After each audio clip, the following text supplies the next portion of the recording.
the only place he actually saw me give was when we put money in the church collection plate. Okay. So, the plate goes by and I put in $1 and he puts in his $1 and the plate goes by and I'm thinking, I was really proud of him until he leans over to me and he says, whispers in my ear. Now this is like a 5-year-old. He says, "Did you have a slow week?" And I thought, oh, wow, he is really watching. Yeah. Welcome to the True Wealth Podcast, where happiness is more often found in the soul of someone's wealth rather than the size of it. Money, after all, is a tool. It's not the destination. Money is the fuel to advance your core values and your purpose. Join us as we share some inspiring stories, true wealth life lessons, and practical strategies to help you design a life of intention, generosity, and fulfillment. This is going to be a fun topic today. So, because it's so long ago for me.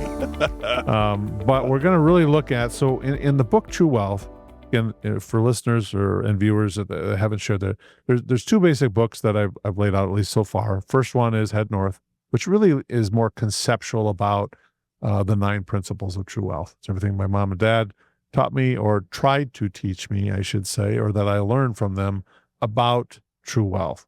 But then I felt we needed a little bit more, some action items, more life stages training. And one of the more challenging ones, and I did this okay with two of the 4 boys, and 2 of them didn't do quite so well. So I'm going to lean on your wisdom a little bit more with this. But, most people, when they start looking at the book and they go, wait, you're starting off with the repeaters, those children that are in that 0 to 10. Why is that important in the true wealth concept? So what we're really trying to do here is financial training. We're trying to train and teach, and that group learns by experiencing and seeing, right? So, and we do everything for the repeaters, these 0 to 10-year-olds. We put training pants on them, so we try to teach them when you soil or wet yourself. That's not a good experience. Or our wives do. Yeah, they do it, right? Okay. I thought you were saying they soiled themselves. Sorry about that. No, I hope not. No, might. I don't know. I clarify that. You're talking about your kids. So we put training pants on them to teach them what dry feels like and why that's better. We put training wheels on their bikes to keep them safe, so when they fall, they learn by repeating and by example. Yep. And yet when it comes to money, crickets. In most cases, my mom and dad didn't talk a lot about money. That was that generational thing as well. Sure. They taught me a lot about money because I think their focus was right. But yeah, we also went through, he was a pastor. I think back in 1960 when he started, I hear his salary was like $5,000 for the year. And they drove 2 cars on that. I'm like, how in the world? But they did it and they made it work. So how do you teach this group, by repeating? So, nobody comes out of the womb that I'm aware of that says, I'm a saver. Oh, right. I'm a spender. They learn that, right? And they learn that by either not having it or having an abundance. And it isn't like if they never had it, now they're a saver. Sometimes if they never had it, that's why they're a spender. Yep. So part of even the conversation we have with adults is, tell us about your first recollection of money. Yeah. Because that really opens the door and the window to so much about their philosophies about money. But yeah, when I, and again, so they don't come out as a spender or a saver. And we spend all kinds of times, we say, how big are you? And we throw our arms up in the air, I'm so big. And then when they do it, the whole family erupts and applauds, and they think, oh, I got to remember that. I got to do that next time. People like that. We should be doing the same thing with money. Yeah. Teaching them just basic concepts. Yeah. That's not always easy because we may be struggling as adults, and now we got this repeater in our mix. I don't have mine figured out, which I think is part of God's design. So we're going to challenge you to teach your children, and while you're doing that, you may learn a few things you should have learned along the way. Right. So, well, but then we've hit this concept of why in a lot of these first few episodes, and you and I see people walk through the door constantly that if they would just have built a little better foundation and understood some basic concepts Yep. from the onset, it could have saved them a ton of issues along the way. Right. And so when you ask, why, what does that have to do with true wealth? In a way, it has everything to do with true Exactly. wealth. I mean, You it's, are establishing the foundation. exactly. Yep. Yeah, building foundation on a rock. It's Yep. biblical, And, right? and what greater way to do that than to do it with the children that have been entrusted to Yeah, us. exactly. So it's this is awesome. This is why I like doing that. The risk I had when I was laying out the financial stages in the book was the normal tendency of anyone says, okay, well, I'm 44, I'm a juggler. So Yep. they go to the chapter about jugglers and now they think they're an expert. If they didn't learn the right concepts when they were repeaters, challengers, and launchers, Yep. They got to go back and start all over. Absolutely. And that's not always a fun conversation either Right. when you're in the life cycle. But that's why let's get it right. Let's raise up good, financially responsible young adults by teaching them good concepts as a child. Yep. Make sense? It does. Right? Yeah. So you're probably do you have a challenge? You do. You have a repeater. Of them. You have a repeater, a challenger, and a whole bunch of things. Yeah, we got a whole bunch of repeaters and a couple challengers. Yeah. So with the repeaters, what are some of the things you've done? Well, so I mean, the biggest thing you see with them is that, and you hit it, more's caught than taught.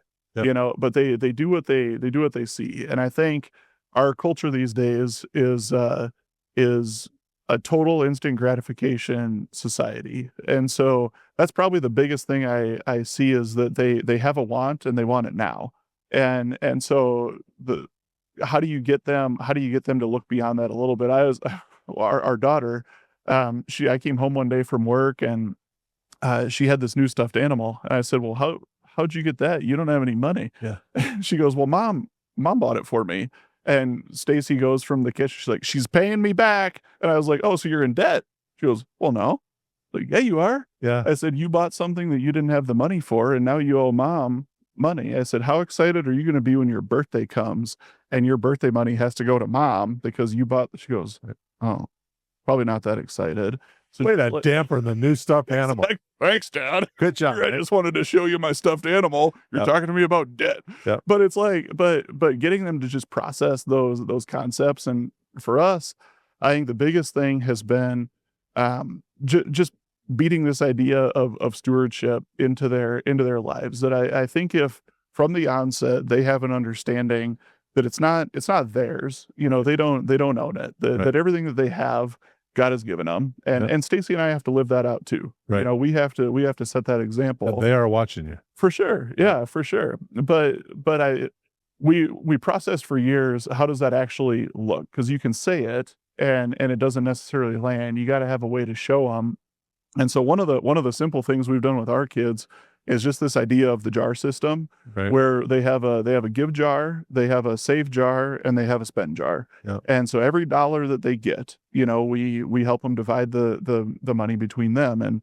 And then we tried that for a little while, and you realize that I was almost a roadblock to them doing that because I was never carrying cash. Right. So they'd get a $20 bill for their birthday or something, and they'd be like, well, put this in your jar. Well, we don't have break it down have a for 20. I can't tear it in. Yeah. And I wasn't able to break it down. So it's like, well, whatever, just it's fine. And so eventually I decided I need to quit being a roadblock because this really is not working and doing its intended purpose. So I decided to go do like a dad bank. And so I just went to the bank and took out some 10s and 5s and 1s. And so now every time they get money, their first stop is to the dad bank, and I'll just change them out. So I'll take their 20, I'll give them a 10, a 5, and 5 1s, and we'll go through. It's a good math deal too. Yeah. So I'll go, okay, if you need to put 15% or 10% or whatever we've decided into their give jar, what is that? And they'll do the math and they'll put it in their jar. How about the save jar? They'll do the math and they'll put it in there, and they understand that I still have money that I get to spend. Right. And so we've tried to utilize just some of those basic, financial management concepts with them, which seems to it seems to be working. I mean, at least they understand the importance of not every dollar that I ever get has to get spent immediately. Right. I need to be able to give, I need to be able to save because there's other things I'll want down the line. And I still have the joy of being able to spend a little bit along the way too. So for the adults that are listening, I don't think we have repeaters tuned into this. We might not. I don't know if my kids are tuning in. So we try to develop the concept of live, give, owe, grow. And I actually go live, give, owe, grow. Yep. And that's because there are certain things you owe that you really don't think of, like taxes. Yep. So you owe the government when you make $1. The other things that you may owe, the second O would be things you've leveraged and you need to pay that debt back. So again, and you don't really work with your kids at that level. Now we're really focusing on just the living, the giving, and what's the other one you use? You have, say them again, you got 3 jars. Yep. We have a save, a spend, and a give jar. Yeah. Yep. So that'd be your live. That would be your live and grow, right? So live, give, grow. Yep. Grows your save. Yep. Now we used envelopes when we were at that point. And I'm going to go back and go through a little therapy session for myself. So I started off as a clother. I mean, I had a clothing store. It was doing very, very well. I was just arrogant and young enough and cocky enough to think I could just always make more money. So I didn't do any budgeting. Yep. That's kind of how I got into the industry. So farm crisis hits in the early 80s, had a lot of money borrowed. My O was pretty big, and I could cash flow it because it was a 5%, but all of a sudden interest rates went to 16, 17%, and I couldn't cash flow it. So I wound up losing the clothing business and having to give it back. And that left a hole in me that I can still get emotional about today. Mm-hmm. And that was, I should have been better responsible for this. So got in his great plan. I started looking for a job. I'm going to do anything we can. We did a paper route, it was a pretty good sized paper route. And I shared it with my kids. They helped me do it, but we were doing that just because we were trying to get money from any source that we possibly could. Eventually, I started selling advertising for the Argus Leader, and I wound up in front of a financial planning company. And well, tell me what you guys and gals do. Well, they started laying out. I thought, where the heck were you people several years ago? Exactly. If somebody would have sat me down, I would have been much better position of that. Yep. So, long story, I guess I'm making a short story long here, but we're good at that. Just to look back. So what we got to with the kids, the reason we used envelopes is because that's where we had to put the paper people's their invoices in to pay their paper bills. So we just use envelopes. But I like your jar. You just got some jars and labeled them. Yeah, just mason jars. Yep. So we would write on each envelope, for living, and that's what your clothing was. And I did it not only to teach my kids, but we needed to do that. Yeah. And that was not fun initially, because you think to yourself, well, okay, but I want that. So I'm going to take that out of this budget. Well, it's not like I found money. I just made a choice to spend it over here than there. Well, then all of a sudden got a hole in one of my pair of jeans and I need a pair of jeans. Well, the clothing envelope was empty. Yeah. So, okay, I had to wait or take it from the food. Right. So it's teaching management. That's exactly what it is. It's not, there's no magic to it really. Right. Is all it is helping process choices. That it's, if you do that, then you might not be able to do this. And and when you start the conversation and you actually make them process through, thinking through those things, they pick up on it. So we took our kids to Disney. It was their Christmas gift. And one of the pieces of advice that we got was just give them each a $50 Visa card for souvenirs. Otherwise, you're going to spend way more than that. We guarantee it. Right. And you're going to be stressed because they're going to want something everywhere. Well, that's a good idea. So we gave them each a $50 gift card.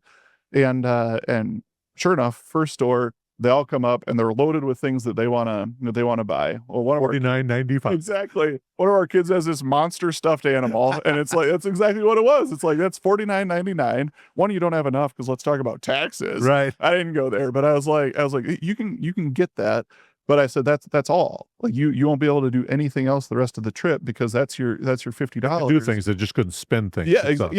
Sorry. Yeah, we could do things, but they couldn't get any more souvenirs. Right. Like that is your souvenir, and they kind of go, oh, okay, well, yeah, maybe I don't want to do that. And then they became very intentional with how they spent their money. And it's not that we couldn't have gotten them the souvenirs that they wanted. It's that, one, we want to be reasonable about it, and we want them to understand that, money doesn't grow on trees. You don't have a need for all of these things. These are wants, and let's process through these wants and maybe sleep on it and make better decisions. And so they can process through those things just fine. And even having the live jar, or the spend jar is nice, because they'll come and they'll say, "Hey, can I get, my son, can I get this Lego set?" I don't know. How much do you have in your spend jar? And he'll go get his spend jar and he'll count on his money, and he'll go, "Well, you have enough, but you're gonna have $3 left after this. Do you want it that bad?" He goes, Yeah. "Nah, I think I might want to save up for this, that, the other thing." Right. It just, as opposed to us just going, "Well, sure, why don't we get that? That'll be fun." It's at least making them think and process, and they start to understand the value. Another layer too on the grow jar, because sometimes that's probably the latter envelope. You Yeah. start with the earlier ones, just with those three, but then the growth jar, and then I actually would match them. So if there was money you want to put in that one, I'll put the same amount in that. Trying to teach them when you get the opportunity and you're a young adult and you have a 401k available and there's a match, that's free money. You need to take advantage of that. Yep. So we would match on the grow jar. The one that was the most challenging for me was the give. Yeah. This is probably one of my most humiliating life things. But again, going back to more as taught than caught. Yeah. So we were teaching tithing. And of course, there's a lot of conversation on this as well. Yeah. Tithing really was a New Testament or an Old Testament kind of a concept, give from your first fruits. And really the New Testament is more, you shouldn't limit it to a set percentage, but that's a whole another episode to get into. But anyway, so I was teaching them, look, if you get you need to put 10% in that jar and we're going to give that. And they did it with the greatest of disciplines. I was proud of them. Well, I was on a not a fixed income at that point. So my income fluctuated dramatically because I was in sales at that point, which I don't want to be. We're going to still unpack the difference between sales and advice. Yeah. But I was in sales at that point. So my income fluctuated all over the place. So without thinking, I hadn't laid out to them the concept of, we do give a lot of other places, but the only place he actually saw me give was when we put money in the church collection plate. Okay.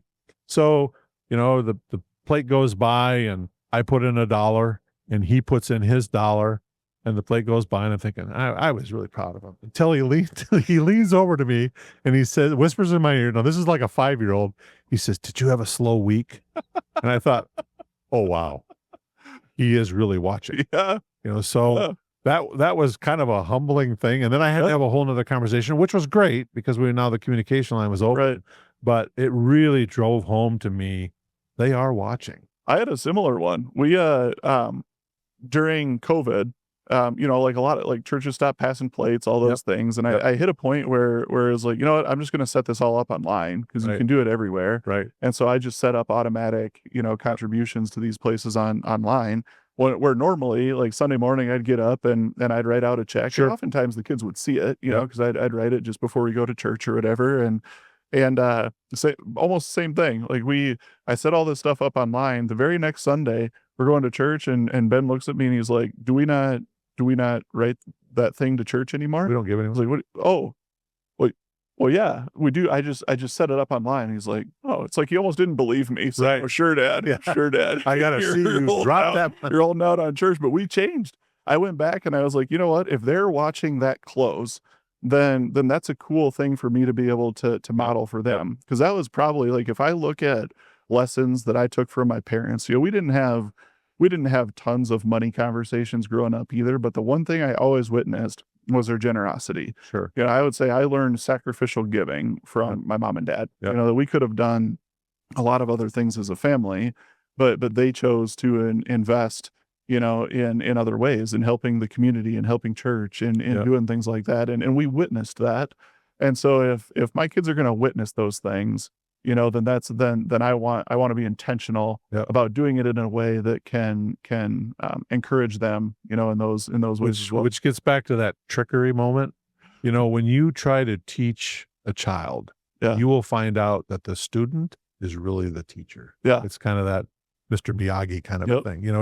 They will point out your inconsistencies. Yeah. And they will make you better at what you need to do. The goal then is they become better financial stewards. Yep. And if you're not doing it at that age, wait till they get to be a challenger. Yep. Because they will challenge every principle when it comes to money at that point. Right. So you need to lay that good foundational principles and getting them used to live, give, grow, and getting them to do it by repeating it through actions. It's and that's also why we ask adults, like I said, what's your earliest recollection of money? Did you have to buy your own clothes, Right. or was that provided for you? Yep. Because that will give us insight into them as adults. But the cool part is, like, you can start to see fruit pretty absolutely. early in these conversations too. Like one, like even take the generosity conversation and Yep. things like that. So my daughter, she has this give jar, and their church always does this. They raise money for the Speedlight program, helps missionaries, all these different things, and so they had these goals that they had set as a youth group. And she came, and it was the night where they were going to do their big give, and she grabs her give jar, and she came up to me and she goes, "Hey, is it can I give more? Can I give more out of my spend jar? Can I give out of my spend jar too?" And it's like you start to see the fruit of those things. It's like, that's really cool. And where you start to understand that, okay, by doing that jar system, by them understanding what stewardship means, they are starting to process. Like money is not grabbing a hold of her life in any sort of They haven't gotten the negative bad habits yet. Right. So they're totally free to give as and they're some of the greatest givers ever. They are, and she sees the joy in that. Like it was cool for her to be able to say, like, "Oh, I can give this." Well, and be able to you have a participate great in saying it. about giving does what? It Breaks the power of money in your life. It does. Yeah. So I think we've seen that over and over. But then the other fruit piece is this one was my nephew. But so it's kind of a funny one. We were at my in-laws, and we did like this, we had to do a staycation during COVID. Sure. And so we couldn't really go anywhere. We always do a vacation with them, but the place shut down. And so we did like this staycation. And they set up like this Olympics kind of deal. And I can't remember what game we were playing exactly, but there were prizes all over this table. And if you won, you got to go pick a prize. And so there were baseball cards on the table and some gift cards and different things like that. And if one of the boys would win, it would be a race up to the table to grab baseball cards. And I'm starting to see as this happens, I have a nephew that hadn't won anything. And over time, I just see him smiling. And I'm like, why is he smiling? I don't get it. And then finally he wins, and he goes up and he grabs this gift card and he goes, "You guys don't know how many cards I'm going to be able to buy with this thing." Like he knew. Yeah. Like he understood the value of what he had there. Yeah. That he knew that those packs of cards were like $2.25 at the store. This gift card's $10. Right. And I'm going to go buy myself 4 packs or whatever it's going to be. But he understood the concept, and he also delayed gratification. That exactly, yeah. He was willing to wait and say, "Oh, well, I'll get a bunch more cards later if I don't grab those today." Right. So just by like being intentional about the conversation and starting to have it again, it's nothing magical. Right. You don't have to. There's no magic bullet to getting your kids trained up in the way they should go in terms of finances. It's just simply having the conversation. Well, the other interesting thing that I have found, at least with this repeater group, is just like I said, no one's born a saver or born a spender. But I do think there is, I do believe by design, there is a hole in all of us. Yeah. We're created with a emptiness, and people try to fill that with a lot of different things. As you get older, it could be alcohol. It could be things. We all are aspiring for something. Yep.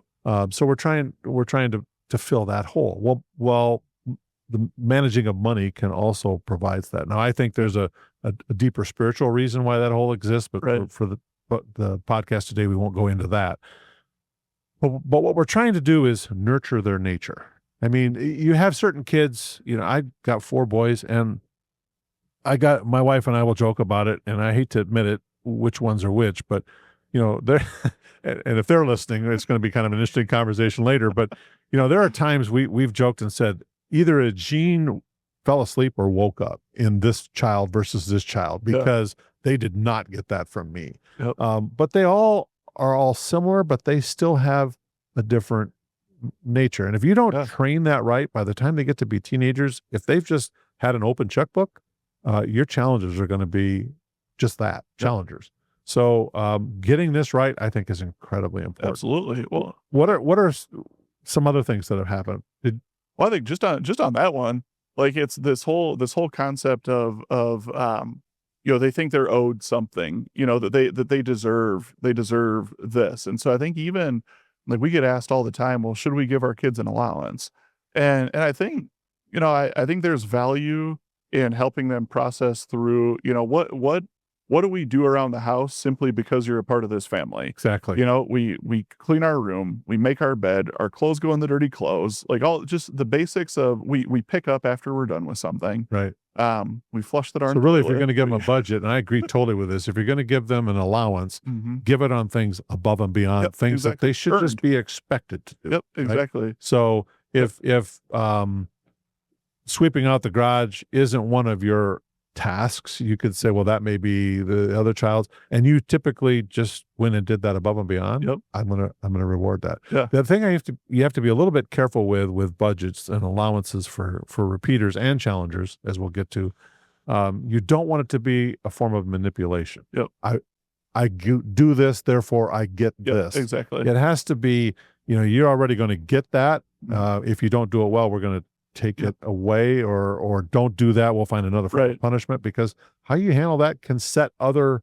I'm not a psychologist by any means, but I have seen that work out. Oh, you're exactly right. But then to unpack it further, some of it becomes just an understanding of wants versus needs. Exactly. Like Stacy and I have been very clear with the kids that we will supply all of your needs. Right. You do not have to worry about covering a need that you have, but you also have a lot of wants in your life. Right. The candy that you want to get when you go to every single, of your siblings' football games from the concession or whatever games that they're at is not a need. Yep. That's a want. Yep. If you want to buy something there, then you can bring some money. Or if you want to buy that stuffed animal or that toy or that Lego set or that ball, whatever, you can buy that. Right. And so just allowing them to process through that wants and needs piece, and we want them to be able to do some of the things that they want, and they're young enough that some the older ones have ways to kind of earn some money along the way. They can, but the younger ones don't necessarily, and so allowing them, the experience of managing some money and understanding the jar system, and even use it for math is good. That's another thing, because they don't have the concept of what a penny is. Right. So you give them 5 pennies, you teach them math with that, and when you get 10 of these, 10 is equal to a dime. Yep.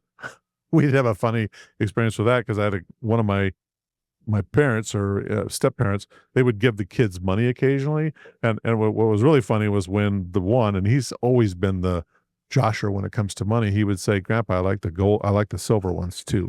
I was like, okay, he gets this. The pennies are cool, but one of those silver ones are kind of nice. So just teaching them good money concepts. Yep. The thing that really irritates me today is when I was brought up, we had to know how to count change. Mm-hmm. Now, if the person behind the register enters it wrong, they have no clue what to do, or even where I have fun, because I was brought up a different way. If it's, say it's $16.10, give them 2010 and watch them freeze. It's like, wait, what do I do with this thing?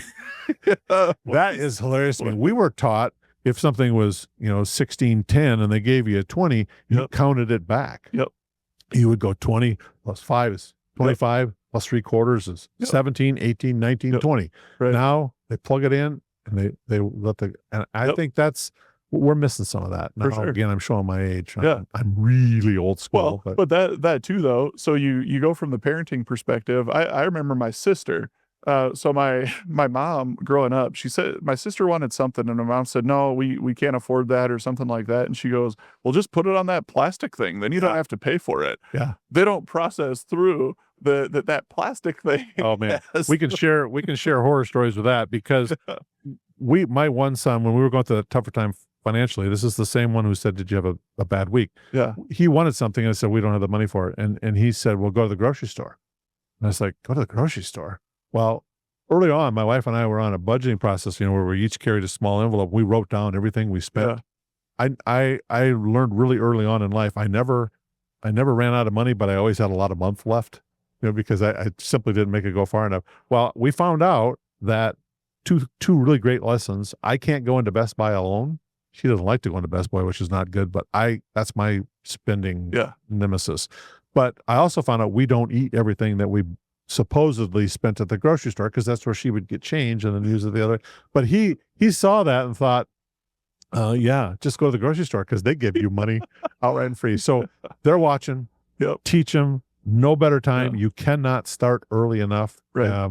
We've got other lessons in life, things that we can train and teach on. For sure. What's cool is when you get to be an adult and you come in and you start sitting down and looking at the financial plan, one of the things we have in there, wants, needs. Exactly. So we're just reemphasizing what you should have been teaching early on. Yep. Exactly. Great things. We're going to come. This is not a one and done. We're going to come back because there's kids are the greatest teachers, and that's where we find a lot of humor, because they're very transparent when it comes to they that. are. Anything else you want to add before we wind it up? No, I think just from a practical perspective, we've kind of identified, at least for this age group of kids, six, what I would say, just 6 practical applications, ideas that you can kind of implement with them. We've talked about a lot of them, but I think one is just make sure you're creating intentional conversation is the biggest piece. That jar system has worked wonders in our family. Get them involved with that too, right? Absolutely.